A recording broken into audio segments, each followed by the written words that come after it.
A federal appeals court recently found that voter ID laws in Texas requiring citizens to present one of 7 approved forms of photo identification was in violation of the Voting Rights Act of 1965. While not the only state that required photo identification upon voting, Texas was among a few other states with stricter identification laws than others. Before this decision was made in the appeal courts, voter ID laws were already under fire, opponents claiming these laws were racist and disproportionately affected poor minority groups. However, supporters of these laws would dismiss these claims of racism. After all, how can these laws be racist when there is no mention of race? Well, unfortunately, the United States has a history of racism, much of which existed legally, both explicitly and implicitly. There have been several instances where the national and state governments have passed laws that, while worded in a neutral manner, can clearly be seen as racist or discriminatory towards certain groups. For example, the Page Act of 1875.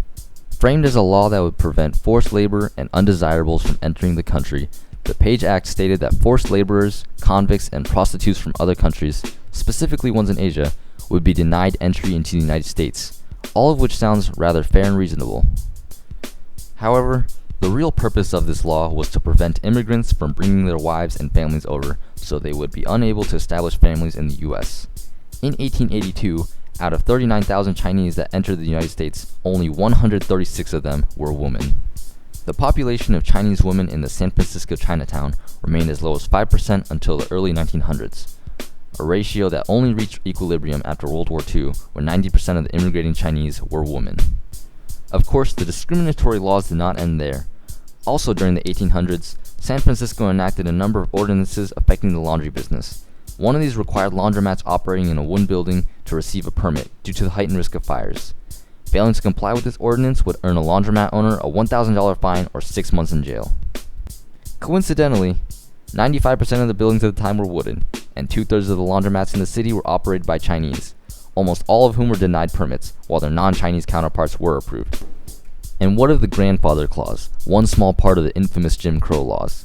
In 1898, shortly after literacy tests were required to be taken in order to vote, Louisiana was the first to implement the grandfather clause, which allowed any individual whose grandfather was able to vote in 1867 to skip the literacy tests. Unfortunately, the 15th Amendment, which gave black men the right to vote, was not passed until 1870, meaning the black population in Louisiana was unable to take advantage of the generosity of this clause.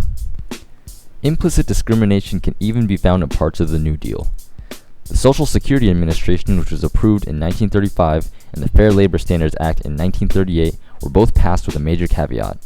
The benefits and protections found in these acts did not cover agricultural nor domestic workers, effectively excluding more than half of the black population at the time.